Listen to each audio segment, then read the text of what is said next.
Right, here we go. 2024, first podcast of the year. I'm Jonathan McCready. With me is Andy McKinstry. And Andy, we've quite a lot to talk about. Half the supercross season's over. MXGP's just started. But I think the first thing we'll have to go to is Jett Lawrence and Justin Barcia. Jett had an almost flawless, bar the odd mud race season. But it was still going well until Evans Freeze ruined his second moto. And then we had Justin Barcia completely taking him out in the third one, and now the whole championship is wide open. What are your thoughts on the day and the night for Jett Lawrence? Yeah, I mean, first of all, I'm not surprised at the speed and that he's shown and how many races he's been able to win. And really, he should have a bigger points lead than what it is. I think it's eight knots down to, unbelievably. Yeah, it's unreal. But I mean, if that guy gets out in the top three or four in the first couple of laps and stays out of trouble, the rest are in trouble. And this is him as a rookie. You know, we've seen him make a couple of rookie mistakes here or there last week. Just maybe a little bit impatient, but now and again you have to remind yourself that he is a 450 Supercross rookie, and once those mistakes, he erases them mistakes out of his racing and riding. He's going to be a hard man to stop. But yeah, it was pretty crazy there at the weekend. Oh, okay, he probably maybe shouldn't turn in tight, but at the same time, he can't expect Justin Barcia to come in there with that speed, about 150 miles an hour, to take him out. So On one wheel yeah, at times, just his front wheel yeah, and the back wheel in the air. pretty crazy. And initially, I have to say, I thought like in real time when I seen it flip me, Barcia's completely meant to do that. But when you see it back again, I don't think the intent's there. But No. he's still carrying far too much speed for that corner, and even if Jett had took the normal line, we'll never know now. But he still could have got hit. So don't think you can blame Jett too much for that one, unlike the week before. It was the most extreme emotion probably Jett's ever faced on a day or night of racing. He went straight one-on-one with on form Eli Tomac in the second moto and effectively broke Tomac, you could say, although maybe that's too strong of a word, but he pulled away from Eli after Eli was right on him. And they pulled away, I think, 10 seconds from third place. And then he goes to jump, he jumps the finish line, and suddenly Vince Freeze, who else, is at the bottom of it with the red cross flag. So he loses that win that he'd earned head to head, maybe the most he's been pushed all year on a supercross track by the legend Eli Tomac, a straight up win head to head for Jett Lawrence. It's all on the last race then. And then that happens with Barcia. And I was quite shocked. I saw Jett down. You don't often see Jett crash and be lying on the ground injured, and you're like, oh my goodness, what happened? And then it actually made more sense to see Barcia knock Jett off, because it's very, very unlikely that you'll see Jett make a big mistake to where he's going to get injured. Even if he does crash, he tends to crash gracefully. But this was something I've never really seen by the time he got knocked out at Anaheim trying to beat Dylan Ferrandis on the last lap and he was 16. This was like, you're in complete shock because it looked like he'd broke his arm or his Mm-hmm. wrist or something, the way he was holding it. And you're like, this is not like Jett Lawrence. What on earth's happened? And then you just see Barcia plow into the side of him. And like you, I thought initially, because of his reputation and previous situations, he'd done it on purpose. But then when you see the replay, it looked like a complete accident, but also, obviously, I would say 5% Jett, just not, even though I don't even believe it's 5%, but if you're going to give someone, he did turn down a bit early, but I don't think he shouldn't have, because when you look at the still, Barcia was so far behind. And I think you could give 5% to Freeze just for being there. I think that's what spooked Barcia, because he thought Freeze was going to clean him on the inside. And it was just bad luck for Jett that when he went to turn down thinking he'd enough for him, Barcia decided to panic because he thought Freeze was going to take him out. And then he ended up taking Jett out, and Freeze passed the both of them with no contact, which was the irony of all ironies. But I think Freeze's presence influenced Barcia. It looked like he went into panic mode, forgot anything would happen in front of him, and wasn't expecting Jett to turn down. Jett turned down, and Barcia was nearly head on. And that was one of the hardest impacts I think I've ever seen. It was almost, as I say, a head on collision, as if Barcia was coming the opposite way down the track and just smashed into Jett. So Honda, it seems he's no broken bones, but even in their Instagram post, it looks like they aren't completely sure that there isn't something wrong there. So it's still a waiting game. And luckily, Jett has a weekend off. There's no Supercross, but could still be pivotal in the championship. It gives Webb momentum as well. Yeah, I mean, it gives the rest hope. Let's be honest, the rest needed something like this to happen, Jet, to even have a chance. So it makes it exciting for us and for the neutrals. There's a championship chase now, but from Jet's point of view, he should be nearly home and dry here. I mean, even at the weekend, with all due respect, Eli Tomac, unbelievable rider. But in terms of the championship chase, Jet didn't even really need to worry about Tomac. He's No. pretty far behind. It was only really Webb and Section. And going into that third moto, even though he got docked, Webb got docked the same amount of points. So it nearly didn't matter that he lost the moto win, because in terms of the championship, things are still looking rosy. It was just that last moto cost him in terms of the championship. So it's on now, and the rest have a last hope. But yeah, let's hope Jet's not seriously injured. I have to say, I didn't really understand riding the rest of the race when he's just riding around at the back. I Mm. don't think he got a point. He might have got a No. couple. That's obviously what he was hoping for, but that never materialised. And any injury that he may have is probably going to be made worse now by riding the rest of that race. But like you say, at least there's a weekend off now, so fingers crossed he'll come out swinging at the next one and be 100%, and we'll get to see an exciting championship chase. But it's definitely going to be interesting to see how Webb plays this now, because this could be as close as it gets for him, and it's go time for Cooper Webb. And Jett again proved he was the fastest, even in that straight up win with Eli. He caught Eli in the first one, and that third one was going to be really interesting because Jett was still top five when he got taken out. He still had Webb and Section, I think, to pass as well, but it would have been very interesting to see if he could have caught Eli because they were on it on Saturday night. So speed wise, it was probably the toughest Jett had with Eli on. Then he had his title contenders. It was shaping up to be a great race, and then it wasn't. And Jett's whole season has turned around now. So how he rebounds from that, and also Webb, he likes Jett as a person, respects him as a racer, and usually angry Cooper is capable of doing extra to guys he maybe doesn't like. Will he get as angry with Jett? Will he refrain from maybe punting him off the track? Because it's Jett Lawrence, he knows the family, he's trained with the family, likes Jett as a person. It'll be interesting how this plays for Cooper as well. But in the press conference, he looked pretty revitalised at the point situation that he's got it down to single digits. So how that works will also be pretty interesting to see in the last 6, 7 rounds, whatever's left here. Yeah, exactly. Well, I mean, it wasn't really him that got the points chased down. He owes Bam Bam there a pint, but Yeah. yeah, it's made the championship chase exciting anyway. So it'll be interesting to see how it ends up in this exciting battle. But I have to say, Jed as a rookie has been pretty phenomenal. Yeah, when I was at Anaheim 1 there, the poise with how he rode was just phenomenal to watch. Every lap was just in control, and then he just, as he has all year, just blown out a fast lap when he needed it. Whole shot the race at Anaheim 1, and it wasn't even a shock that he won it because he was so good previously on the 450.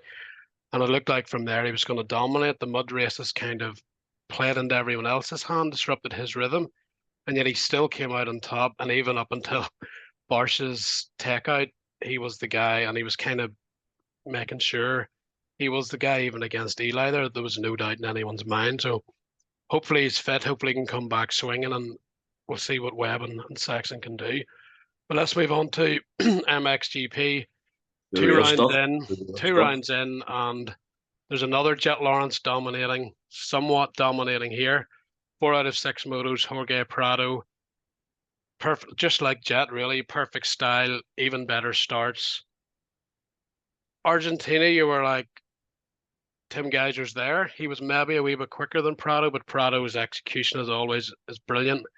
But the second moto in Argentina, even though Tim won, the fact Prado pretty much kept his pace all moto to me was a signal that, like, I might have only had one warm up race before this, and I've been riding Supercross, but my pace and my fitness is on, and I'm ready to make a statement this season.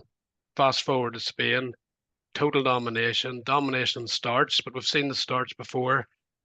I expect him to win at least one, maybe two of the motos, but all three, no mistakes, pure domination, fastest guy that even Tim Geiger, Roman Fevre, and Jeffrey Hurlings admitted on the record. Prado and Geiger sitting beside Prado, or Geiger and Fevre sitting beside Prado when he said it, when they both said that Prado was the fastest. It was quite funny. You don't always hear that, and that just emphasizes how good Prado was.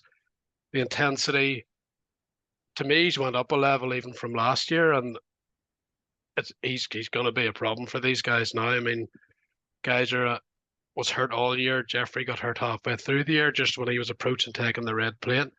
But this is another level, Prado, and it looks like he's out to make a statement, and he made one. And next weekend in Raiola, he might be ready to make another one. Prado's the man of the first couple of GPs. Yeah, I have to say Spain was just unbelievable. Like you, I wasn't really that surprised that he won, and he's showing this good speed at the start of the season, because I think the one area Supercross can't help you with is intensity. So that probably benefits him, but it was the way he done it in Spain, because even in the past when he's won motos, there's been a bit more of control there. You know, he might get a gap at 3, 4, 5 seconds and just sit there. Whereas in Spain, it actually looked like, from maybe the first time he's in MXGP, where he's just went, okay, I'm just going to pin it here and show his real speed. So the way he won it, his bike control, I don't think he made a mistake all weekend. And if he did, it was very, very small. Just unbelievable. And like you say, Raiola is massive. If he wins Raiola, just have a look at some of the tracks after that. They're not great for Mr. Hurlings after Raiola. And Mr. okay, Hurlings. Geyser and Fevre, they're obviously strong and hard pack, so it's definitely going to be interesting. That's for sure. I can't wait to see how it all unfolds. But Prado in this form, he knows Raiola's big, so I think he'll want to go 1-1 there on Sunday and show that he's the man to beat in all conditions, really, because Spain and Raiola are obviously going to be completely different. And it's interesting what you said there. I think he told you or me last year that he'd maybe ridden it 100% once or twice, or maybe not even at the 100%, and it was very, very few times out of 54 motors or whatever it was last year. This year, it looks like he is closer to that, but he also said to me the bike, the way he's made extra improvements in the setup this year, so he's even better in terms of control of the bike. He understands what the bike's going to do, and this is looking more and more like his MX2 days. In fact, it looks like he's going to America, potentially to ride for Kawasaki next year, maybe as does motivation. He wants to make a statement and prove that it wasn't because Jeffrey and Tim got hurt last year. It's just because he's the best. When he came over the line in Spain, he topped the #1 plate, as if to emphasise that. And before race 2, I was standing at the start gate when they were waiting to go out for the warm-up lap. And Prado just looks so relaxed. He doesn't look worried. He had his helmet off. He was just chilling, took a look at the start. He watched the podium. Tim was more focused on what he was doing with the starts, talking to the team. And Prado was just sitting there as if, yeah, well, obviously I'm going to get the start, and then it's up to them what they can do. And the best thing, part of the whole weekend, aside from looking over to the crowd on that triple on the qualifier in the first lap, was that same jump on the first lap of race 2, when he looked behind him and saw it was Tim, Roman, and Jeffrey, the 3 mil title contenders. And in his head, he went, right, let's go. I'm going to show them what pace is, and let's see if they can keep up. They couldn't. And mentally, that has to be so huge for him, especially going to Raiola. It was like every box he ticked. He stayed with Tim in second mode in Argentina, one of Tim's best tracks. He beat everyone in Argentina, and Jeffrey was riding a lot better in Spain when he beat everyone there. And now we're coming to Raiola. Jeffrey Hurlings knows he has to start stepping up, and he has, but he basically has to win. And Prado knows if he can win there, that's 3 big statements in a row, really, and definitely the man to beat at that point. Yeah, the one thing I would say, and the one thing I'm looking forward to developing, is really, we have to remember Prado, once MXGP finished last year, he went straight to America, started racing Supercross, or sorry, riding Supercross. Then he went and raced Supercross, so he hasn't had a break coming into the season whatsoever. So once it hits halfway, I think this will be the main challenge for him, is if he gets fatigued or not. Because what these guys do is gnarly, and not having a break, it will be interesting to see when it hits halfway if his body can handle all this, and if he can maintain the way he was racing in Spain. It's obviously going to be hard to ride like that every weekend at every GP with all the different conditions, but that could be the one sticking point for him. And even if he doesn't get tired this year, it's going to be the same at the end of this year. He's going to be going straight to America and riding. Yeah. It's bound to be get tired at some stage. When that'll be, I'm not sure, but it's bound to happen because it's tough what these guys do. And even Americans get a few weeks break. Prado's literally had none, so it's going to be very, very interesting. Yeah, and not, as you said, not even this year, where it could affect at some point. He's going to roll in with the pressure on next year because he's going to need as much supercross practice as he can, and then he's a really long season next season. Then straight potentially to Nations in 25, then to redo it all over again. Aaron Plessinger told me at Anaheim, I think he had 1 week or maximum 2 off last year after Nations, straight back into supercross. So if Prado wants a break, these couple of weeks, like now before Ryder, might be as much break as he gets, even when the season ends here after Nations, because he's going to be straight into Supercross with a new bike potentially. Yeah, well, like you say, he won't get a break until 2025 after Motocross the Nations, probably. Yeah, it's And crazy. he'll probably get 2 weeks, if that, maybe three, pushing it. So crazy Yeah. schedule. And he hasn't moaned about it once. So it No, will he be interesting looks. to see if he does get tired, if he sort of does use that as an excuse, which would be fair enough. But it will be interesting. I can't wait to see if he's still in this form at the mid-season point. And obviously, Hurling's is going to improve. Geyser is probably going to improve. I feel like he rode better probably at the International Talent Championships than he did at these first two GPs. I feel like he'll improve. Fevre's riding quite well, so but really it's between those four, so it's exciting. Yeah, so all those three should improve, but the worrying thing is the Prado thinks he's going to get better from here too, so they almost better improve. Although, otherwise, this championship could be pretty strung out, and he might have too many points before the last round to actually win it, which we're thinking might be Spain at the final round. He mightn't even win it there. He might win it before if this keeps up. I wouldn't count your chickens before the hatch now. There's a long way to go. Anything can happen tomorrow, never mind this weekend at the GP. But yeah, if he keeps up this form, he's going to be a tough man to handle. He definitely is. Just as Unbelievable. I think Spain was probably the best I've ever seen him race. To be honest, he was phenomenal. certainly the best I've seen him on a 450 anyway, but because of the competition level and especially that's last moto, right, all those guys there, and you know all those guys wanted to beat him really bad there in Spain, just even if they didn't win the overall to end on the high, and they couldn't do it, and they admitted they couldn't do it. So fair play to them for their honesty, because there's a lot of mind games can go on with those guys. But I think everybody had to hold their hands up and just say Prado was the man in Spain. And as you say, Raiola. Now the Dutch Championship was today, and Fevre was pretty close to Hurlings. It looked like for a large part of the day. He's really good in sand. Tim was good at the preseason in sand at Raiola. We know Prado's good in sand. And obviously Jeffrey Hurlings is probably the fastest rider that's ever lived on a sand track, if not everywhere else. So the most pressure, I think, is coming on to Hurlings this weekend because he's the sand man and he's the furthest points back. He's 30 odd points back already. I think he has to win at least one moto just for the confidence for himself. And can you really let Prado win all three in Raiola? I don't know. Well, I think if you're Hurlings at this stage, I think you would say it's acceptable to lose to Prado, but one thing he can't do is he can't lose to Fevre and Geyser as well. I think Yeah. he definitely needs to beat both them in the sand this weekend. And if Prado has another day like he has in Spain, he'll probably just hold his hand up and say Prado was quicker than me today. The issue, and that's fine, but the issue I sort of alluded to earlier, the tracks coming up after Raiola could be an issue because they're all hard pack and they're not really, obviously Hurling's amazing everywhere, but they wouldn't really be his strong suit. So it will be interesting to see the hard pack after Raiola Arco, especially because it's very, very slick. So Fevre will be pretty good there and Geyser will be pretty good there. So it's definitely going to be interesting. But yeah, at this moment in time, it's hard to look past Prado for Raiola the way he is racing, and especially he's going to get the start. That's the biggest pain in the arse if you're his competitor. I wonder if any he might be the most, especially at this in this form. Whenever the speed seems to be there every moto, the aggression seems to be better for passing. Although I haven't seen him really get a bad start yet, but he did make moves in Argentina. Is there a harder competitor to race against than someone who can basically get every start, especially if you're Hurlings? Of all those four, whose start seemed to be the most inconsistent, Hurlings in Spain actually rode well. He the pace of Timmy, the pace of Roman. And we were funny, we were after the first moto, whenever he caught Geyser again, he was going a second and a half quicker than everyone at one point towards the end of the race. Prado obviously cruising at that point. Second moto, we expected the same. And we were like, yeah, he might lose a bit at the start as he was. But then at 15-minute mark, we were like, here he's going to go again. And we both watched it halfway and he didn't.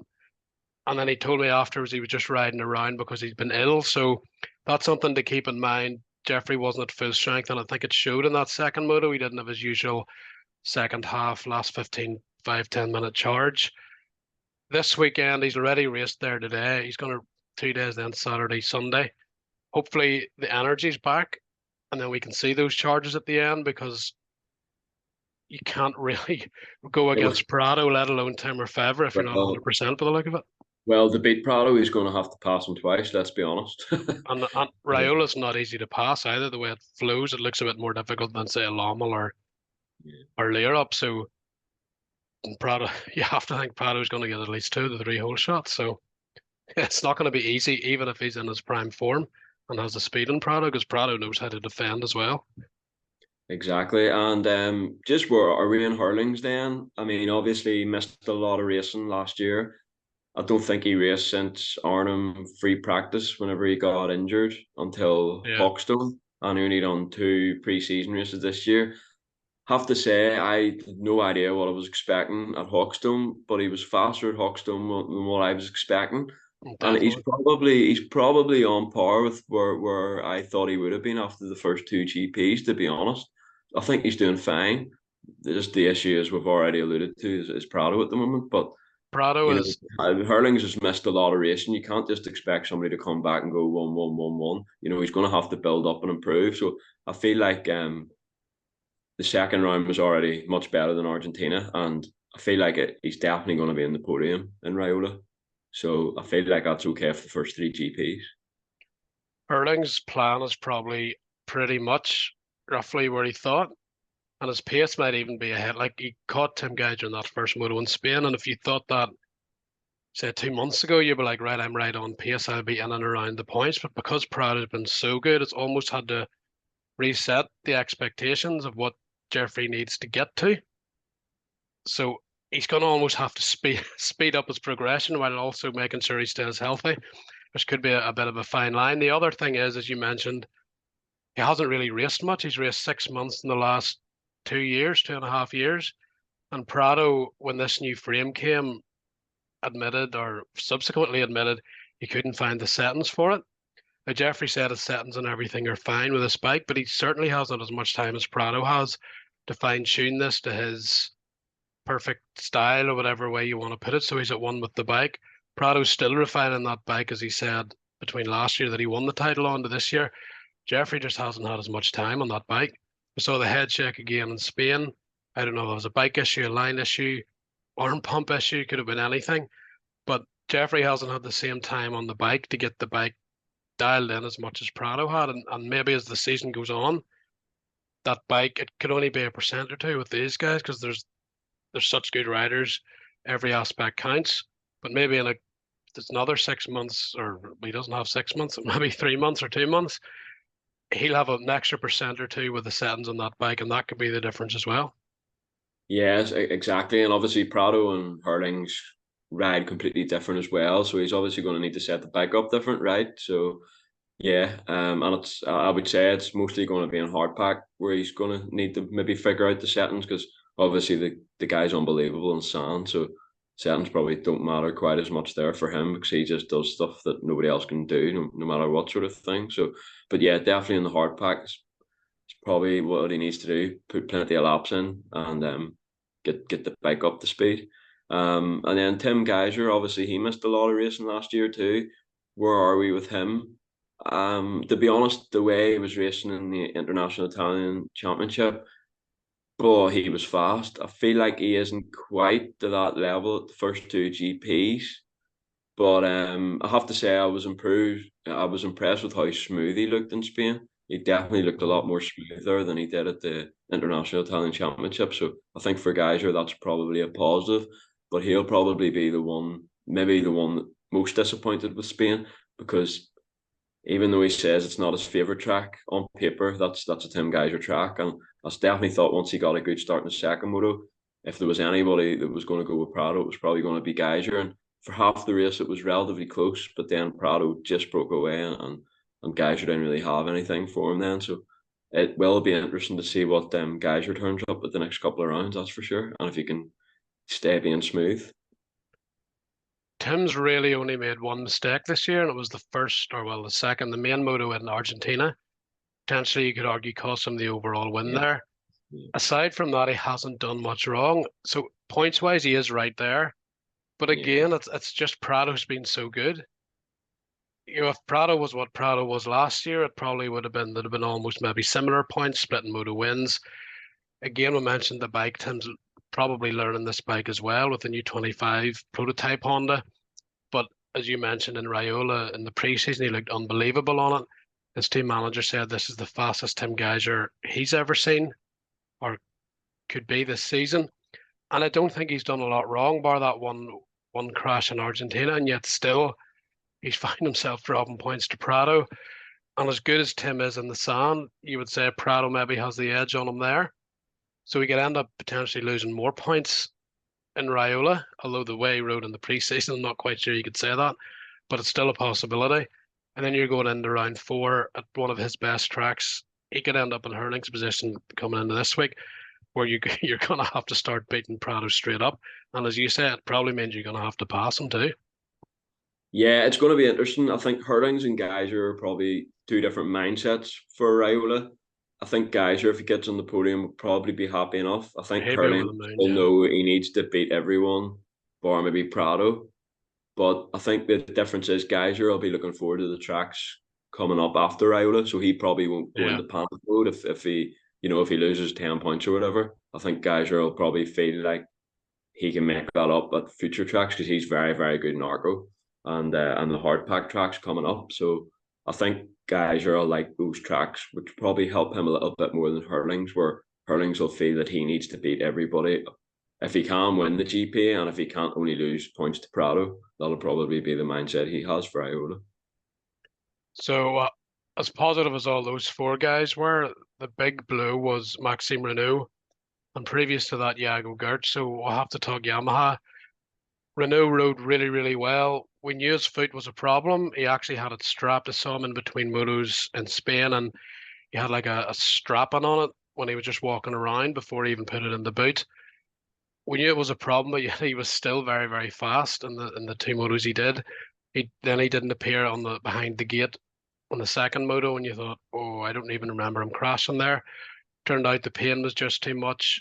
He needs an operation. He could be out all season. A pretty bitter blow for Renault, because if he's that good injured, you would have had to put him in the title contenders there. Added to that, the fact that Jago Gertz came out of the first turn and then got wiped out by the Ruben Fernandez Paul Jonas contact in Argentina, crashed again a lap or a few corners later on his own, which also appeared when you watch the GoPro completely out of nowhere. He didn't appear to make a big mistake.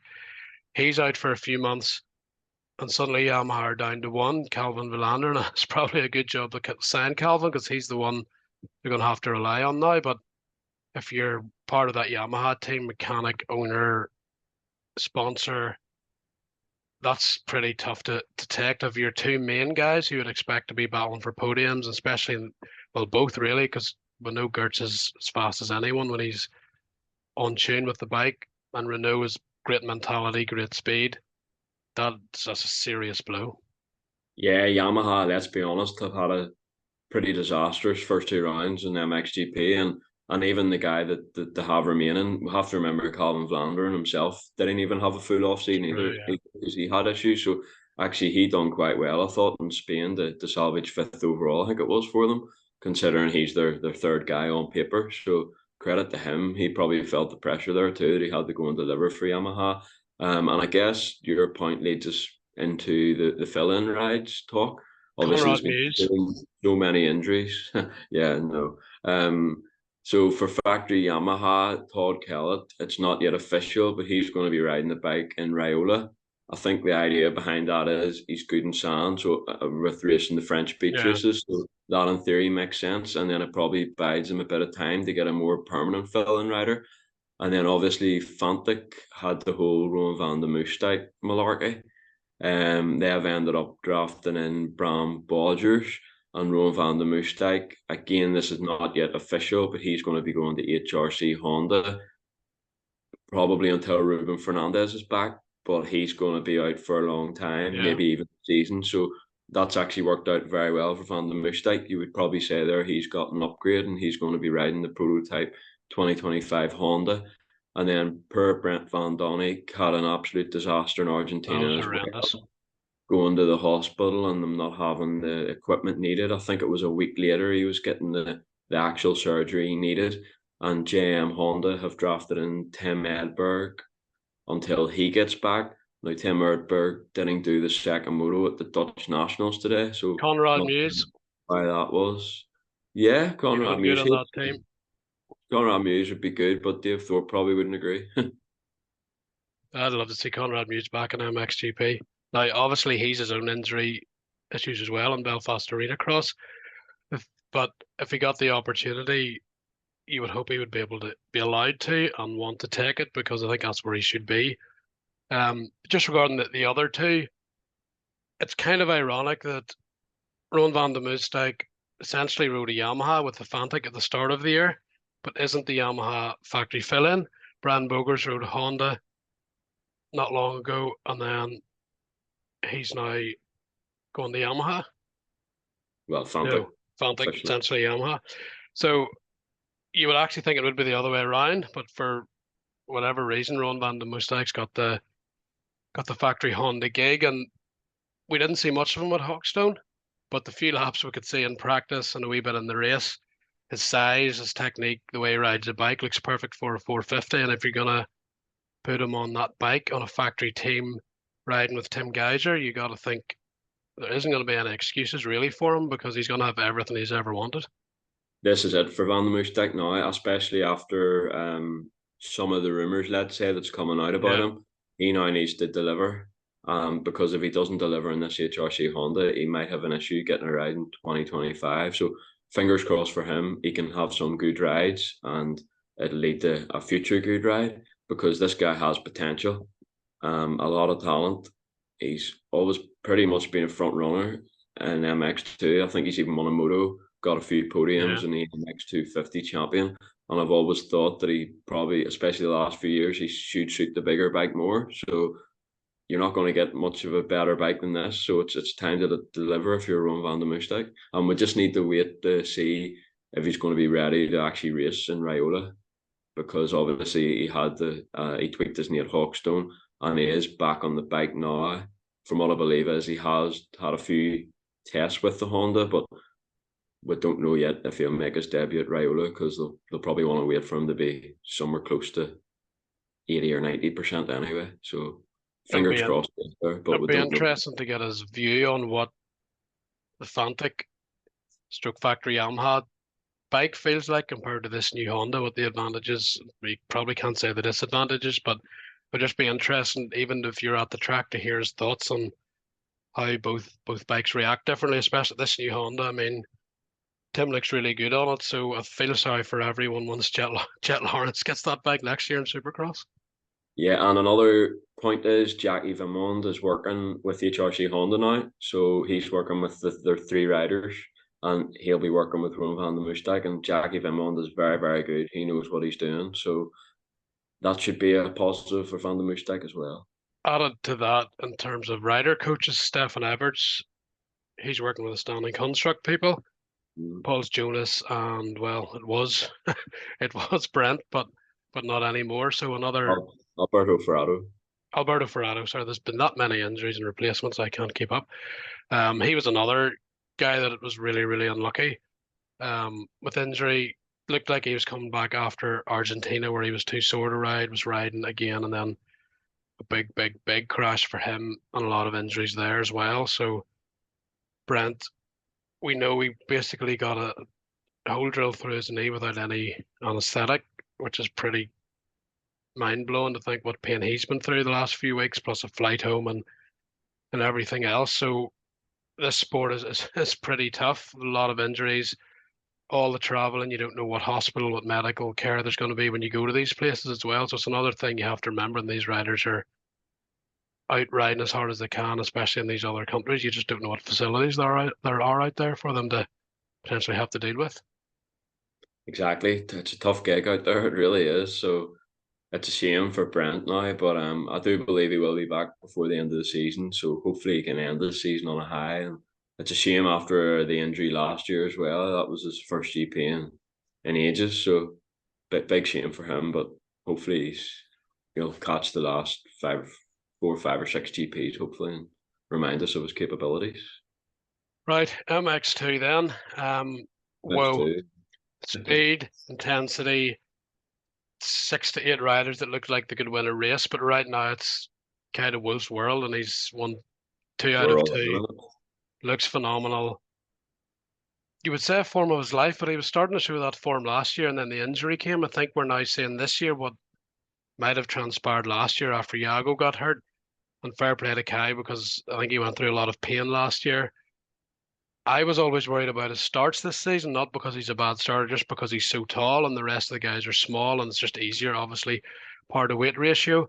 But his starts have been really good, and it's making me rethink my preseason predictions, because if I knew Kai was going to start this good, you had to put him probably first or second in the championship, and right now he's pretty much the guy to beat. Yep, this is the kind of Wolf we've all been waiting to see. It's been sort of simmering there for a few years, but we haven't quite seen his full potential yet. But the way he's raced these first 2 GPs, this is it. This is the kind of Wolf the whole world's really been waiting to see. So fantastic to see, and quite smooth as well. In control of the bike. I feel like in previous years he looked as if he was really pushing hard, whereas I feel like this year he looks a lot more in control. Looks like he's having fun with the bike. Fantastic to watch, and very, very, very fast. Really good. So if he keeps this up, it's gonna take a hard man to stop him, I think. But I have to say, start of the season wasn't great for Andrea Adamo, but I think at last moto in Spain is a massive confidence booster. I don't know where that came from. It kind of came from nowhere. It was kind of the biggest turnaround of the whole weekend. I wouldn't say he was riding terrible before, but I would just say it was fine. Like it was nothing special, Yeah. nothing terrible. But I mean, he was the guy. I think he's the first guy to beat Kyle in MX2 Moto this year, isn't he? And he caught him and passed him. And So again, kind of out of nowhere, he was a bit back from him, and then a couple of laps next thing he was on his back wheel. You're like, where is this Andrea Adamo been all season?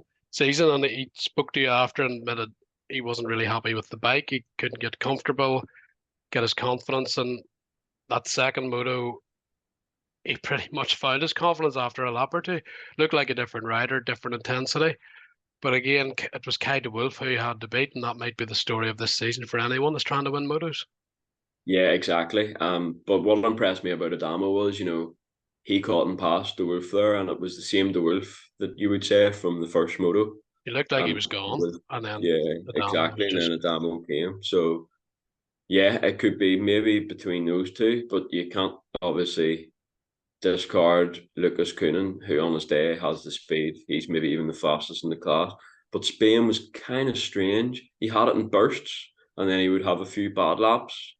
It was quite strange, but thinking when he got in the clear, he could show it, and then he would get stuck behind someone, and because that track was a bit awkward with ruts, he was almost ended up in their pace, and then he'd maybe lose the rhythm, and then he would find the rhythm. But probably 4-3 or 3-4 isn't bad for not great starts, but obviously he has the talent, and I think Rasmus has maybe the two most exciting riders, which maybe isn't good for his heart rate when he watches them race, but for us just to watch them on the bike, especially if they're out together out front or chasing a win or chasing somebody down, they both have that whoa moment where like Kyle Wolf's pass, he hadn't even really caught Langenfelder half a lap before, he was just catching him.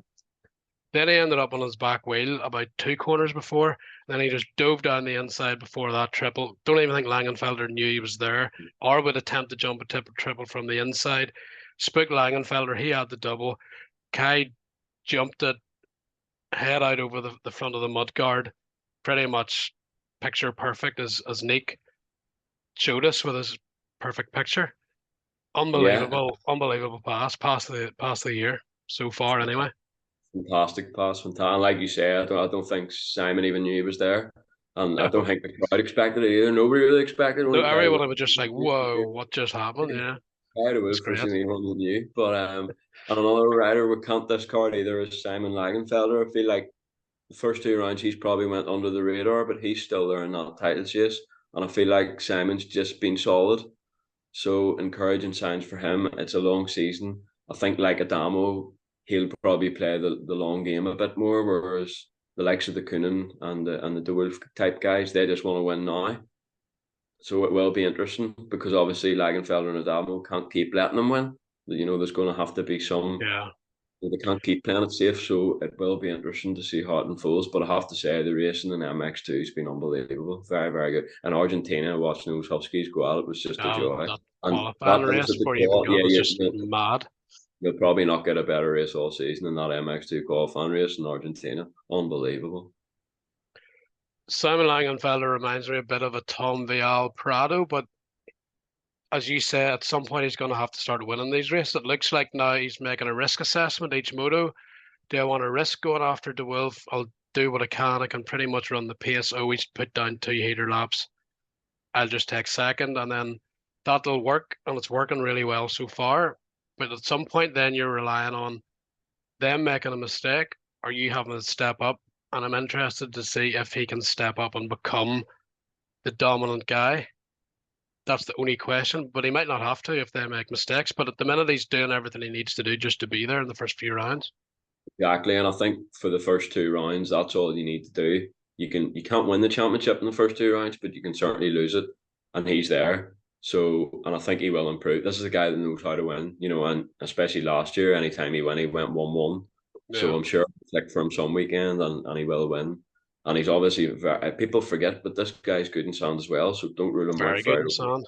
He was Yeah, top five at 15, 16 years old in sand at Vulcansward and places like that. His problem again is, like anyone racing Jeffrey Hurlings, Kyle Wolf is also very good in sand, and so is Lucas Coonan. So there is a potential to have an even more exciting MX2 race this weekend because mm, all those guys are in sand, and as each round ticks off, they're going to start to feel they're going to have to beat De Wolf. And Langenfelder at some point is going to have to assert his authority on the class. Experience wise, he's probably the guy. Last year, after Gertz got hurt, it looked like he was going to be the guy. He has Prado to learn from. He's the style, technique, and a wee bit like De Wolf as well, but maybe even more so for Sound. It's got to the point where he has to start delivering. exactly that. And I think one rider that we should definitely give a shout out to is the exciting Marc Antoine Rossi. I've been telling everybody about him since the French GP last year, really, where I was like, wow, this kid's good. And obviously, he's an And MX2 GP he's rookie not this year, Italian, working with the which is Dakota. disappointing. And he's got Lagenfelder as a teammate, and he looks fast. He looks really fast. I think second motos have maybe been a bit of an issue for him. He's probably not used to that GP schedule yet. So obviously, there's a lot more bike time in MX2 compared to EMX. So he's probably going to need a few more rounds to adapt to that. But once this guy figures it out, he'll be on that podium soon. I think I really do. The talent you can see on the bike control, the things he can do in the air on the bike, the way he places the bike. He's clearly not intimidated. I mean, if he hadn't, he was leading in Argentina, and if he hadn't crashed, and he actually did crash and still nearly got the second and crashed again. So he probably didn't get the starts he really wanted in Spain, and maybe that track didn't just quite suit him, but you can still see the skill and the speed was there. You would imagine experience is going to help him as well. If he already believes he can beat these guys, the more experience you get, the more it's going to prove to him that there's no need to fear. As you say, when you're practicing with a guy as good as Langenfelder, who's a title contender, and you're going, right, I've actually got the raw speed here. I've got the team, I've got the bike. It's a big opportunity, and he's taking advantage of it. As you say, last year he was really good, but this year he's showing not only the skill but the mental ability to cope with the pressure. Yeah, I don't know what it is about the Carly, but this Ducati team does create winners. They really do. Yeah, So credit to those guys. We've touched on Yamaha and MXGP. I feel like we probably have to mention them in MX2. Obviously, they've got a three-rider lineup, and unlike MXGP, they're all actually fit at the moment. But results-wise, nothing spectacular, I would say. obviously Timo Benniston on paper is the number one rider. He's sort of been up and down, but when you think of how good he was 2 years ago, 2 years ago this kid was the only kid that could get close to prime Tom Vial or prime Jago Gertz. Mm-hmm. Feel like his first moto in Argentina was good, and then he had I think it was a crash on Saturday at Spain. Not sure how much that hindered him, and then Rick Elzinga, he did not have an off season really because he was battling against injury. So I feel like he's been okay under the circumstances. Andrea Bonacorsi, we all know how good and how fast and how talented he is, but he can't get starts, and that's a problem in MX2 because that field is deep.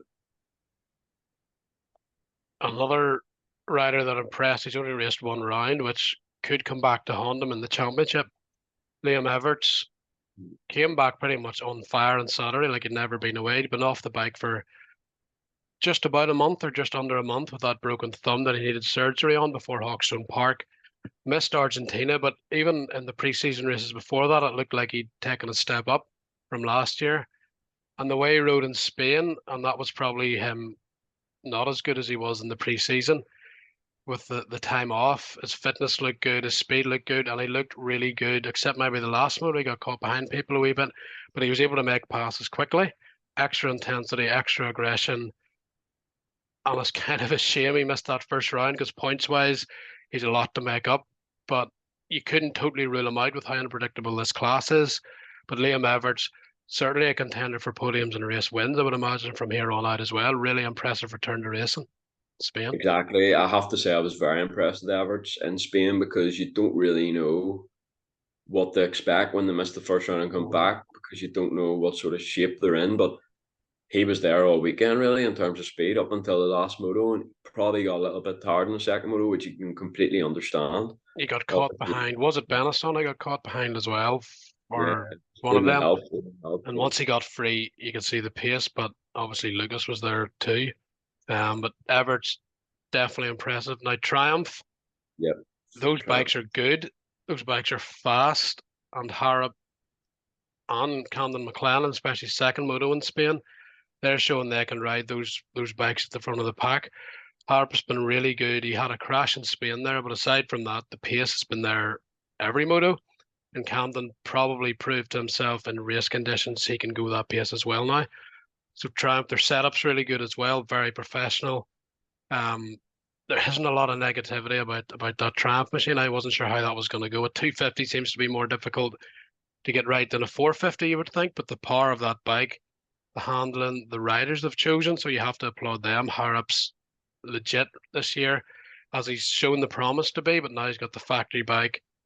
He looks really, really good, and Camden looks like a great rider that's just going to get better and better as well. So rider choice, how they've developed the bike, the presence in the pits, experienced team to run them. Triumph haven't done a lot wrong in the first couple of GPs. Absolutely. It's fantastic to see a new brand in the sport and Triumph for delivering. Unbelievable. I mean, to get the podium in Argentina on their first time at Triumph, that's historic right there. Unbelievable. So kudos to them. And Mikael Harp last year in the class, whether you like it or not, he is under a bit of pressure. He knows he needs to deliver this year to get a good MXGP ride. Now, fortunately for him, if he's good, there's every likelihood he'll stay at Triumph. You would hope But so, yeah. he still needs to deliver the results to get that ride. Now he has started seasons well in the past, and things have happened, and he's never really been there every week in MX2 to date. But I'm hoping that this can be the year it all clicks for him because I feel like people forget how talented Mikael Harp is.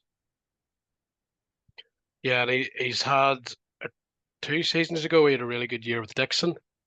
And then he had problems again last year, but it's really nice to see him come back to that Dixon level and probably even better on this Triumph and to have a factory team, as you said, to give him the opportunity to get a good ride in MXGP next year.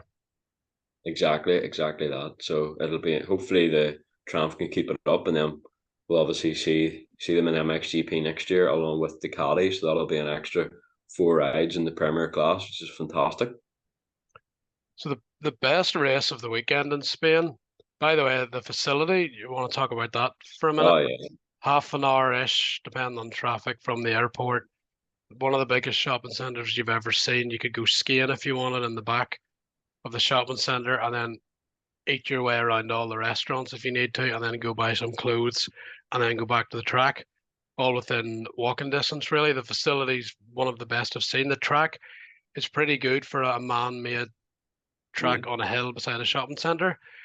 I think the only thing they have to do is probably that I know Jeffrey wasn't too happy with the track prep, just in terms of lines and ability to pass. I don't know what they could do, but if they could get a few more lines, obviously there's plenty of ruts, but there's maybe only one or two good ruts they're choosing there. But the track is pretty good. Viewing is pretty good for people that haven't been. The atmosphere is really good, as we've seen in WMX Final Moto. That was maybe the best race of the whole weekend. So as an experience to go there, it's probably one of the best GPs. Yeah, I mean it's fantastic. It sort of feels more like a supercross, to be honest. Like you've Yeah, got the map there, and it's so close to an airport. It's very, very convenient. And yeah, like you say, I thought the track was really good, to be honest. Feel like Saturday was probably too many ruts, but then on the Sunday they took ruts away here or there to open it up a bit. So I actually didn't think it was too bad in terms of track prep. But it's one of those ones where if they don't rip the track, then everyone will just moan it's too fast, and there's not enough lines, just that or the other. So it's just a hard one for the organisers to get right. But yeah, I thought it was good. I enjoyed it, and as you said, the WMX race unbelievable, and the atmosphere just for WMX alone was fantastic. I thought the commentator was going to have a heart attack. He was going I mad. didn't know if he was going to make it to the MXGP in Prado. He was that excited about the Yeah, last lap battle exactly. for But the Spanish WMX home GP winner. WMX is looking good this year. Lottie Van Drunen and Daniela Guillon. That could be exciting. I'm only expecting one winner in Raiola, to be honest, with Lottie. But in A terms of lot, the hard work, it's going to be interesting. And and Courtney Duncan has work to do, it's but you can't probably rule good her out. she's there as well because otherwise Lottie could run away with this. But doing that triple every lap in Spain was extremely impressive, and she made it look easy. It wasn't like she got it dodgy at any time, but she just cleared it with ease. Great style, extremely fast. So all the best to and she's only getting better. So all the best to everyone trying to stay with her. And she's popular, as you Big find balls. out. Trying to She's got interview her, you had to wait there with quite a few fans. She had autographs to get Yeah, out. she's got big balls, hasn't she? Doing them triples, that me. But yeah, unbelievably popular. Had to wait about 30 minutes signing autographs. Anyone that wanted a selfie, no problem. So have to just commend her. Really, a fantastic ambassador for the sport, and she's really helping the popularity of WMX as well, which is great to see. To be honest. Yes, I think I was one of the best rounds for WMX as a product to show the level of the top girls as well, and pretty much a superstar coming through with Lottie. And I'm sure Courtney's not going to have as bad a weekend as she had there every week. But so you have three girls there that could do some battling. But Lottie again, she's at the base of her career and she's probably only gonna get faster. AMX, we haven't seen AMX 125 yet. That's coming next weekend. So go on Cole McCulloch. AMX 250 though, a wee bit like AMX or MX2. A lot of fast riders at the front. Both Resolus brothers. Who's the best one? Cas Volk was up there. Fallon was really good on his debut. Giannis Resolus is only going to get faster for hardpack. I thought he was in that top six group dead on. Then you've Lada, really smooth, won the race. So many guys that could win Yeah, I motos this mean, year. I have to say, Maris Fallon, I thought had that overall in the bag. I really did. Mhm. And then Valero Lara just went into beast mode for the last three laps and was unbelievable. But yeah, EMX 250 again, similar to MX2, very exciting, and there's so much talent emerging, which is great to see. And yeah, roll on the 125s because they're always exciting. Although the way Grant Dunson is racing in the sand, I think it'll be tough to stop him, especially in the sand. Yeah, he's class there. Also, Billy Askew for Britain showed a lot of potential in Spain. If you didn't see the races or you just looked at the results, how he rode didn't reflect his results. See the pace. First motor he came from outside the top 20 to 15th, which is no mean feat, and then his clutch started going out when I learnt that speaking to him at the end of the weekend. Second motor he was running third, holding off the aforementioned Lada. He went on to win the overall. Lada couldn't really get by him for the first maybe 10 minutes, no longer. 8 to 12 minutes anyway. Billy looked really good. Didn't look intimidated by the fact that he was in third. He almost looked inspired. So I don't think we're going to have a problem with, am I good enough to be at this level? It looks like he believes he can be, and his technique's really good. So I actually think it will help. The GP tracks will help him because his technique's so good. He's almost like a supercross rider technically. And then obviously he had a clutch go out again at the end, and then he crashed towards the end, and he had a few problems. But pace wise, for his first, I guess, proper AMX 250, he rode Matterley, but this was a proper foreign. outside. If you're from the UK, Spain, new track, atmosphere, language, food, culture, all of that. He was really good, and I think experience wise he'd get there because talent wise he's got it. Yeah, he's very good to watch. I have to say, it's his technique that stands out for me. Very smooth and in control of the bike, and like you said, he's not really had any experience racing outside the UK, so he's being thrown in at the deep end here. So for him, results nearly don't matter that much because he's so inexperienced. He just needs to learn how it all works this year, and because he has got the speed and the talent, I think the results will come. I think he can definitely be consistent top 15 and then break into that top 10 most weekends, I think. And then when he has a really good day, why not get into that top five? For sure. So last, first of all, with Argentina, the pure speed of this was quite a scary track to watch in the first couple of laps. Then we had the ruts and the hard pack of Spain. Now we've got the deep beach sand of Riola, and then we're going to Arco. So you can see why it's so hard to win an MXGP World Championship because you have to be good in every condition. And for the first 4 rounds, the riders have been hit straight away with that.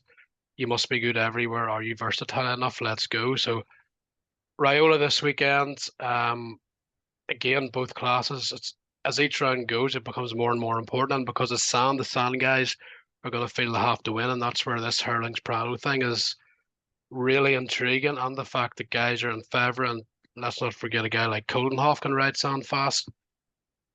There's a lot of question marks, a lot of things that could happen this weekend. So Roland Raiola and Kyle Wolf, Lucas Kuhn, Simon Langenfelder, and the rest are going to be pretty handy to watch too in MX2. Exactly. Can't wait. Can't wait. That's it. We'll speak to you again. All the best. Goodbye. Ciao for now.